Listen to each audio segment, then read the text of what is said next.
Good morning, friends. Very exciting news. Huawei Mate 60 Pro. It was actually released on 8.30 today. Just a few days ago. About Huawei Mate 60 series. Will work with the Apple iPhone 15. Same day news. There is a lot of discussion on the internet. Everyone is looking forward to. In 2 weeks. That is September 12th. What kind of report card will Huawei produce? Come and meet all the questions about Chinese semiconductor, Chinese technology industry. People with great expectations. Caught everyone off guard. Just today, Huawei suddenly posted on its official website. Directly launched the much anticipated Huawei Mate 60 Pro. I know, my friends. His first time. Offline flagship store in Shenzhen Center of Excellence. Got the real phone. And carry the latest Kirin 9000's chip. He tested the internet speed for the first time. It can indeed reach more than 300 megabytes. Previously in my mind. Expectations for Mate 60.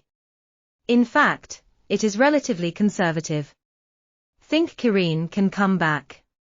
I'm already satisfied. For 5G. For performance. For process.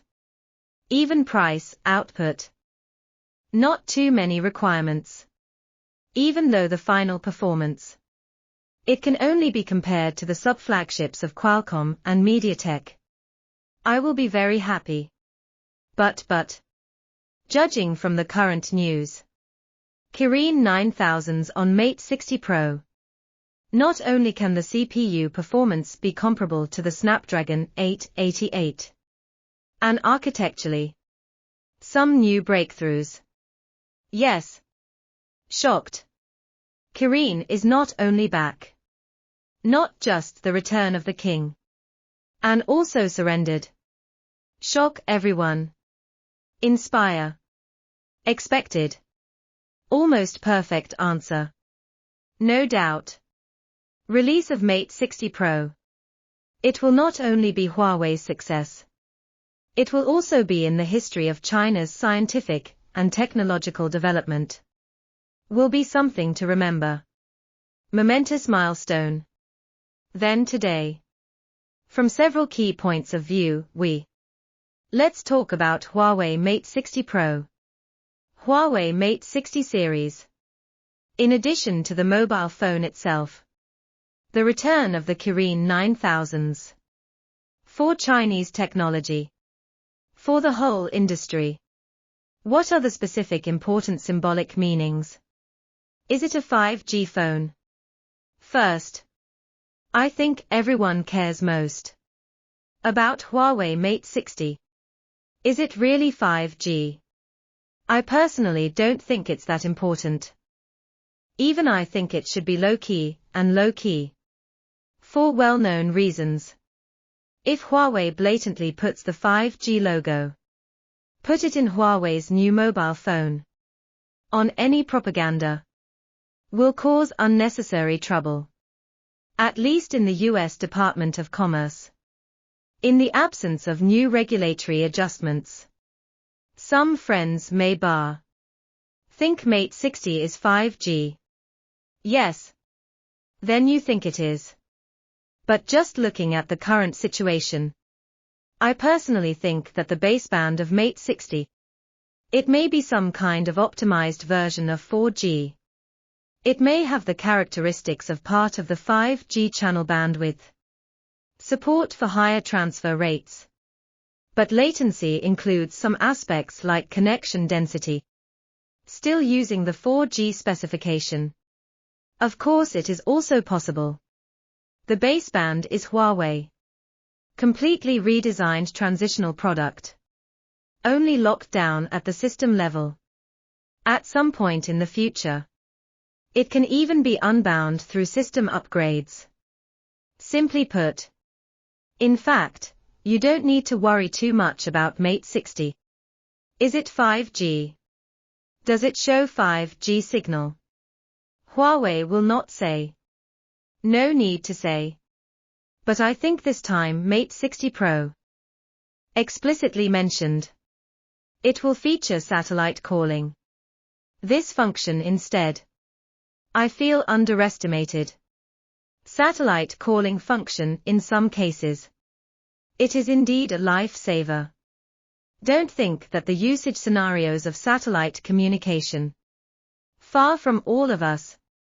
Only those who like to engage in outdoor camping. Fans of unmanned land driving will use it.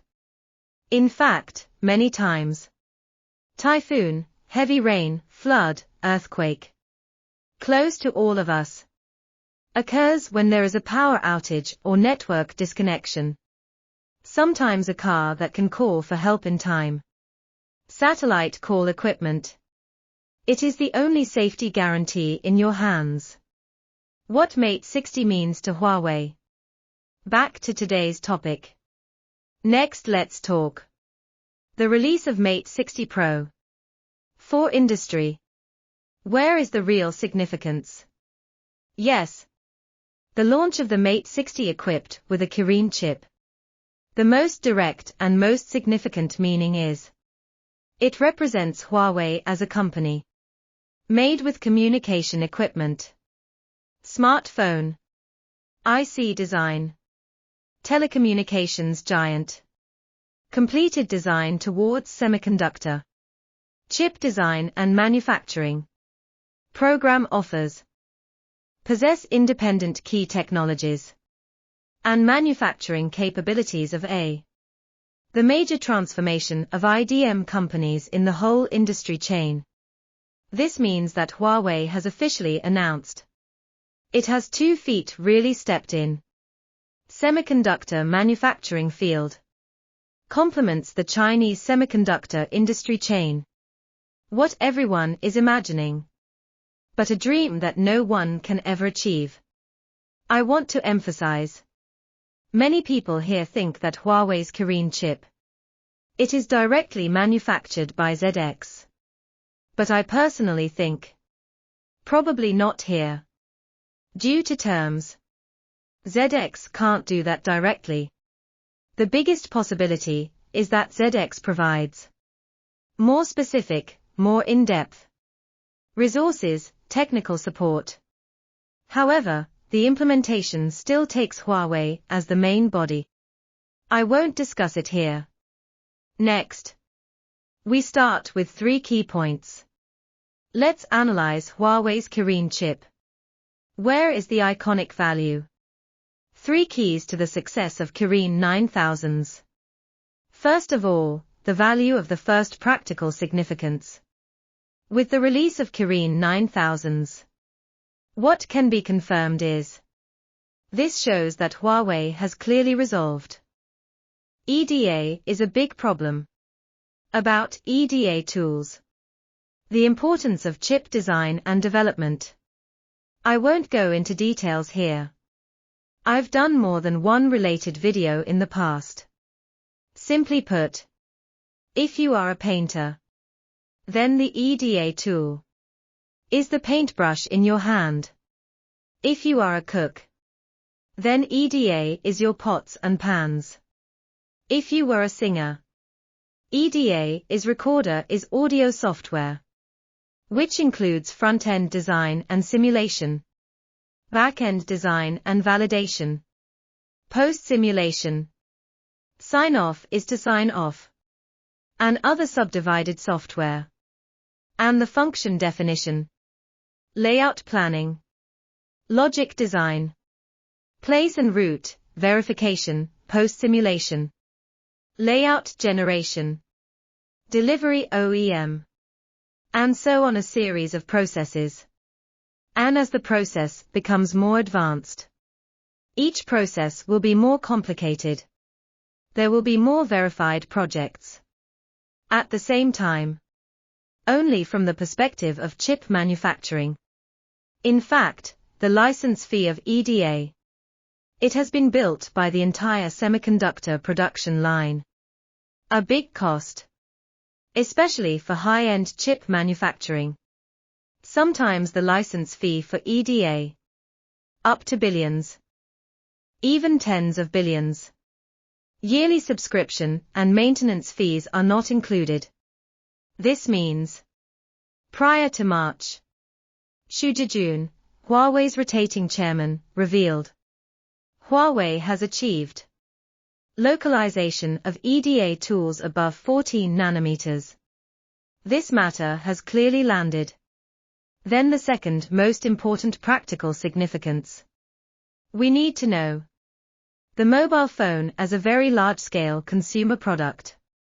Mobile phone chip SoC. In fact, compared with the market, all other consumer ICs, very different. Mobile phone SoC as the core of smartphone core. On the one hand, it affects quality, power consumption, stability, heat dissipation, compatibility, etc. have extremely high requirements. At the same time, self-developed mobile phones are not just using one or two. If not used, one use is the level of millions of tens of millions of pieces. We need to know only Mate 40.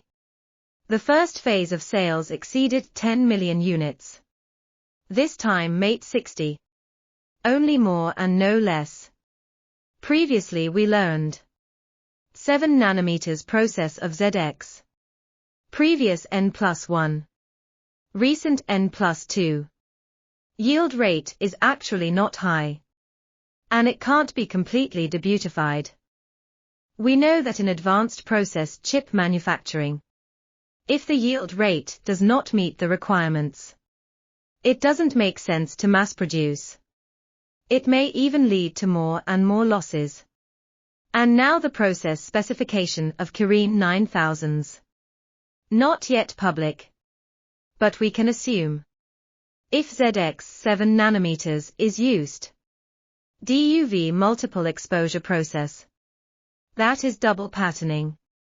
This shows that Huawei uses existing DUV equipment. Significant breakthroughs have been made in yield. At least in mobile products. Mass production realized the transformation from quality to quantity. At the same time, if the Kirin 9000s using a completely debeautified 14 nanometers production line completed, then the meaning is even more important. Is a leap. Will be breakthrough the sky. Certainly. I won't elaborate here. Everyone just needs to know. The current Kirin 9000s manufacturing cost can be very high. Likely produced at a yield cost threshold. Should say. The price of 6,999 is very conscientious. It may even be selling for no money at all. It's making friends. The last third reality.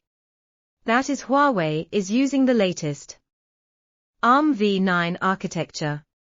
This shows that Huawei's ARM authorization is no longer a problem. Changes from v9 to v8 can be said to be very huge. The performance gap between the two generations of chips is about 30%. At the same time for big. Little architecture. Optimized for further power consumption and flexibility. Judging from the current news. This time Kirin 9000s. The 2+6+4 design is adopted. That is 6 custom A78 cores. And 4 A510 cores. And 2 low-power cores. This helps to greatly reduce power consumption in standby, including the GPU aspect. At present, major test software has been released. Did not read GPU-related data. Some netizens think. Did Huawei adopt new self-developed GPU architecture? I personally don't think so. I think there is a high probability of using Mali. Of course, there may be minor changes. So deliberately made a disguise. But it should be said, I think it is currently a self-developed GPU architecture. For Huawei phones, not so necessary. Continue to use the Kirin 990 solution. It not only ensures the continuity of the whole structure, it can also stabilize the existing design team. In fact, low energy consumption ratio, high stability, and powerful NPU performance. It has always been the biggest advantage of the Kirin series. Just keep going. And this time, the improvement of 9000s compared to Kirin 9000. So far, it is also mainly from the improvement of the structure. From past experience, an architecture on the market, continue to stabilize the user needs for 3 years. Not a problem at all. On risk and the future. Finally, let's discuss a question. Huawei hastily released the new Kirin this time. Is there any risk? What are the specific risks? Here I want to say, there must be risks. Especially at this point in time. The Minister of Commerce of a certain country is still in the stage of visiting China. Publish such a heavy product. Really don't care. But I want to emphasize the reckless here. Probably not really reckless. On the contrary, it may be deliberate. Muscles are meant to be shown. Of course, the risk here also have to face. To be honest, personally, I am more worried about the industry. For reasons known to all. Some recent measures taken by the United States, Japan, and the Netherlands. Friends all know. With the continuous lobbying and agitation of the United States, especially the Netherlands in equipment, Japan's continuous increase in materials. Indeed, many domestic semiconductor companies, illuminated to varying degrees, bottlenecks of different strengths, even struggling. Some performance decline. Some are downsizing. Some are facing discontinuation. Yes. If the United States continues to increase, it is indeed possible that in the short term, will cause a new wave of shock. But, I still want to say, in terms of industry, from a long-term perspective, than boiling a frog in warm water. Long pain is worse than short pain. It's okay to win by surprise. I believe in the release of the Kirin 9000s. Not impulsive. From a higher level. Only Chinese chips are getting better and better. Strength of US sanctions. It is possible to become more and more relaxed. Rainbow after storm. Finally, to sum up. Superficially. Launch of Huawei Mate 60 marks the official return of Huawei phones. At the same time, from a deeper perspective, launch of Mate 60 with Kirin chip. In fact, it is more symbolic. Huawei will enter a new game stage. Future storms may be more violent. At the same time, rainbow after rain will be more beautiful. In general, in such a big environment, today's Huawei can launch such a convincing, admirable flagship SoC. Really very rare. Yes, maybe today I'm excited. But so what? As concerned about the development of science and technology in China. A blogger who has been a technology video blogger for so many years. Today is such an exciting time. Just a day to remember. I believe in another 5 years. Even 10 years later. I watch today's video. Will be so emotional. Feel how much this is. Landmark day. So today's video ends here. If you have any opinions, you are very welcome to leave a message below. If you think today's video is good, Remember to like me. Everyone's support. It is the driving force for me to continue to update. This is Wealth Accumulation Channel. See you next time.